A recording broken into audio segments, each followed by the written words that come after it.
Hey guys, how's it going? This is Mike from M&R Automotive. Today we have a Chevy Silverado 1500 and we're going to either install one or two 40-inch light bar setup.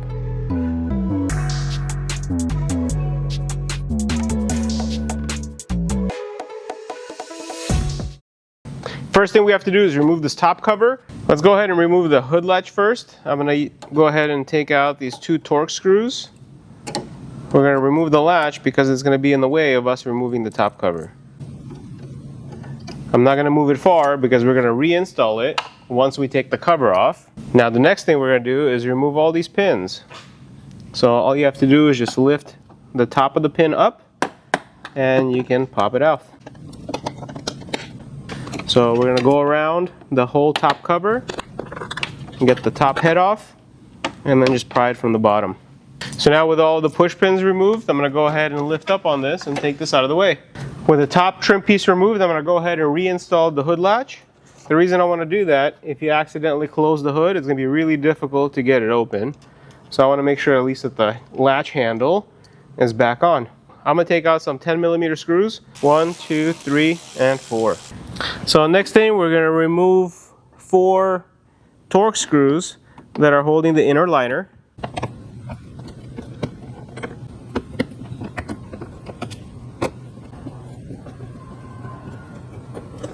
And there's a 4th one that's on the fender side.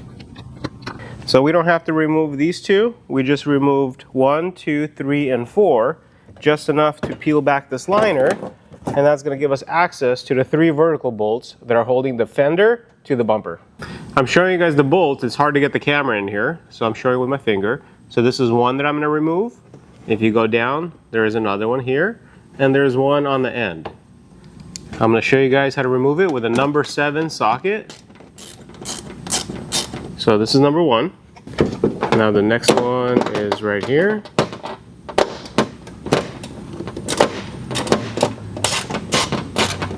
I usually just start it with a ratchet and then I just use the actual socket to remove it, to spin it. So that's the second one. So the first 2 bolts are fairly easy to remove. The last one that's towards the front of the truck, that one's a little tricky. The best method to do it is either with a wobble socket or with an automatic ratchet like this. I'm going to use this one because it's easier.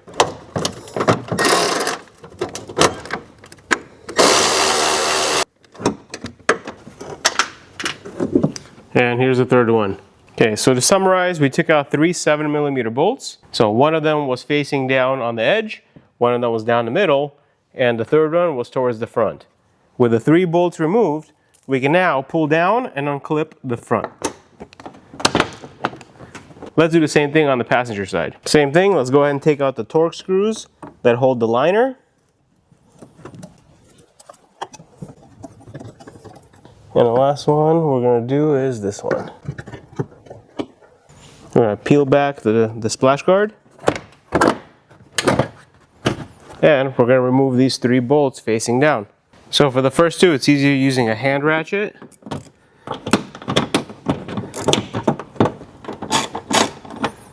So this is the first one. That's the second one. And the third one, I'm going to use a ratchet, just like we did on the driver's side. There it goes. So now we can lower this down and unclip it. And we can start moving down the center to remove this whole front piece. So now we're going to go from one side and we're going to start pulling and unclipping. A pry tool helps. There's a couple clips on here that are a little stubborn. So with the proper tooling, we can unclip them.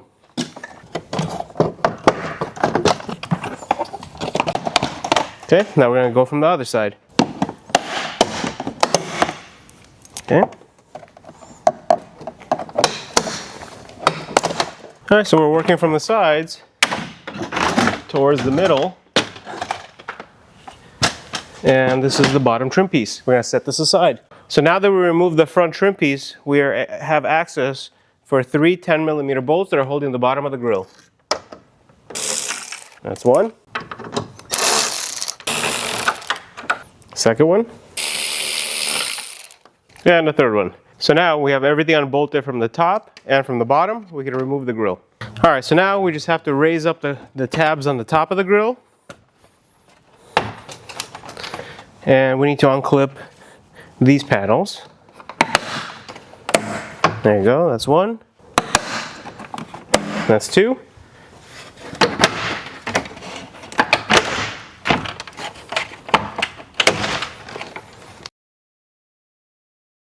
So now that the grill is removed, we're going to install the M&R brackets to mount the light bars. Whether you buy the Pro or the Slim version light bars, it's the same brackets and hardware. It's just a matter of what light bar setup you want.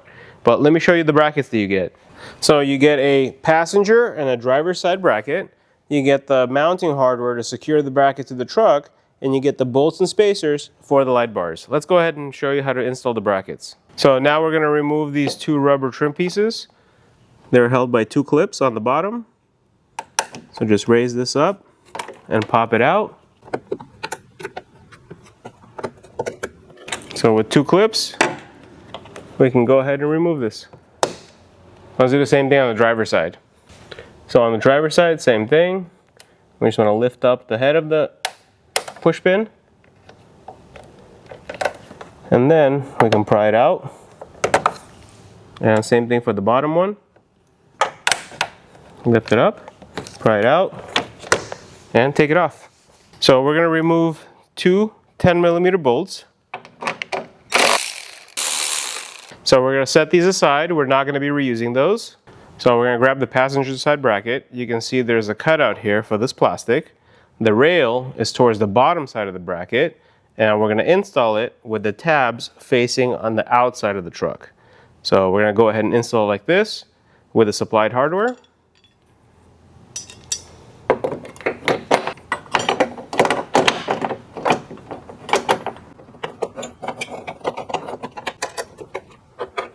Perfect. Now we can do the same thing on the driver's side. I'm going to take out these two 10mm bolts. I'm going to grab our driver's side bracket, and you can see the rails on the bottom side of the bracket. There's a cutout here, and the tabs of the bracket are facing towards the outside of the truck. I'm going to use the supplied hardware to install it. Perfect. Now we have the brackets installed for a light bar.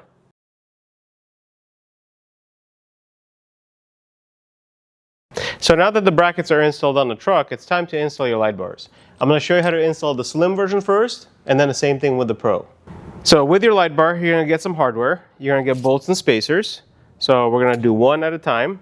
You're going to get a bolt and washer. We're going to slide this through the M&R bracket, and we're going to use one of the spacers. We're going to thread this bolt through one side of the light bar. So I'm just going to get it finger tight because we have a rail, so we can adjust the height of it based on the opening of the grill. So on the driver's side, same thing. We're going to use the bolt and washer. On the inside, we're going to put a spacer, and we're going to thread it into the side of the light bar.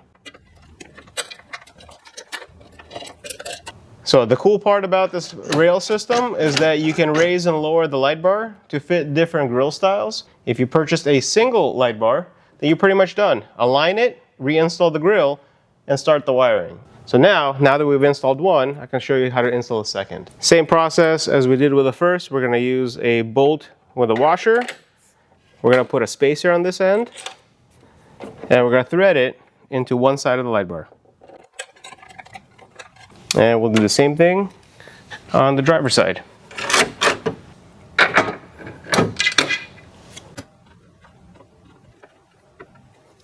So now let's go ahead and align the light bars with our particular grill. So now I'm going to test fit the grill to see if we got the spacing correctly or if we have to make any adjustments. So the top one needs to be moved a little bit, and the bottom one needs to be moved a little bit too. All right, cool. We're going to redo it.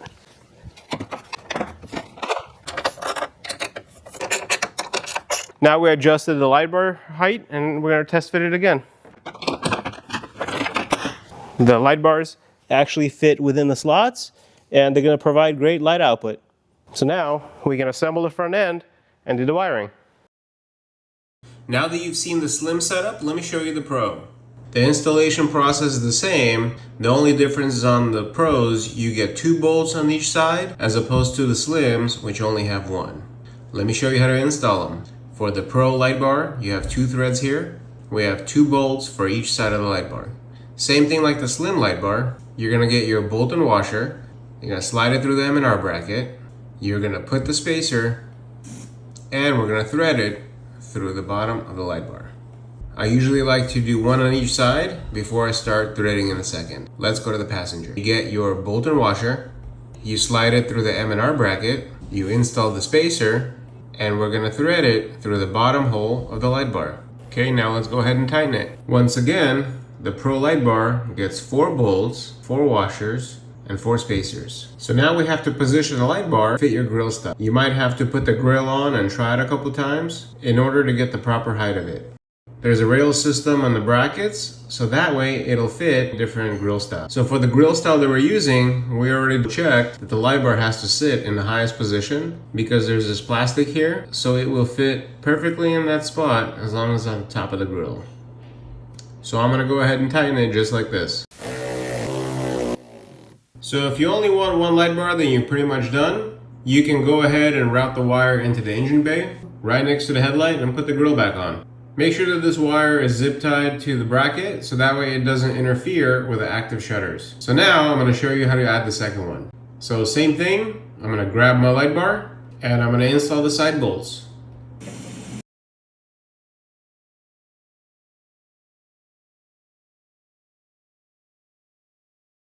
So we're going to install like this right now. We're going to reinstall the grill and then we're going to check to make sure that the height is proper. I'm only going to tighten 2 of the bolts, just in case we have to take it off again. Awesome, let's install the grill. So I'm going to route the wire under the bracket and we're going to use some zip ties. And I can feed the wiring right through the side of the headlight into the engine bay. Let's put the grill back on so that way we can see if the spacing is correct. So we have great spacing in between the slots of the grill. We're going to tighten the other 2 bolts in this position and we're going to start the wiring. So in terms of the wiring, we actually extended it right next to the headlight. There's plenty of space behind the grill to get it into the engine bay. So now that the wires are in the engine bay, this is where you can either connect them to factory auxiliary switches, or if your vehicle is not equipped with auxiliary switches such as the one we're working on now, we're going to use the M&R wireless wiring harness. The wireless wiring harness can control up to 8 different channels and makes installation a breeze because you don't have to drag any wires inside the engine bay. Let me show you how to assemble it. You get your operation manual. You get your stickers for the wireless remote. There's a remote. There's the actual controller. A magnetic pad for the remote. You use the 3M tape to put this pad in somewhere inside the cab, and then it will just stick and then create a base for the remote. You get some mounting zip ties, and we get a bag of hardware. You get a master fuse, and this is 100 amp. You get a fuse holder, and when you take the cover off, that's where we're going to connect the master power wire. So let's go ahead and connect the fuse. I'm going to go ahead and unscrew these 2 bolts. Take off the top washer. I'm going to go ahead and slide the fuse here. And we're going to also connect the 2 terminals. So inside the baggie you get 2 red wires. This is going to be our power wires. You get a ground wire. Also get an ACC wire. It's an optional feature. We're actually not going to use this ACC wire for this project because the fuse size is different. So we're going to put it away. So now that we're installing the master fuse for the fuse box, we're going to go ahead and connect the 2 power wires, one on each side. We're going to use the washer and the nut that we previously removed. On the second end, we do the same thing. We're going to connect the terminal. We're going to put a washer, a lock washer, and a nut. One end inside the box, one end to the battery, and there's a fuse in the middle. So let me show you how to connect this wire into this box. Let's go ahead and take off the 4 bolts. And if you look inside, there's a battery plus and a battery minus tag. So the red wire is going to go to the battery plus. We're going to unscrew this. I'm going to slide the terminal underneath it like that, and we can tighten it. Now that the positive is ready, we're going to do the same thing for the ground. It's a small terminal here. So now we have this unit assembled, and we can connect it to the battery of the truck. So now we're in the engine bay. The M&R wireless wiring controller is assembled, and we have to provide it with a power and ground to the battery. I'm going to go ahead and lift off this cover from the battery. So this is a positive terminal, and it's a number 13 nut. We're going to loosen it. We're going to slide our positive terminal underneath it, and we're going to tighten it. That's going to provide power to the module. All right, that's done. We're gonna close this. And we're gonna do the same thing with the ground. And that's gonna be directly to the negative terminal of the battery. And it's a number 10. Swap out the sockets. We're gonna get our terminal under it, and we're gonna tighten it. So now on the module, you have a solid green light. This indicates that the module has power on ground. So let's review the wiring from the light bars.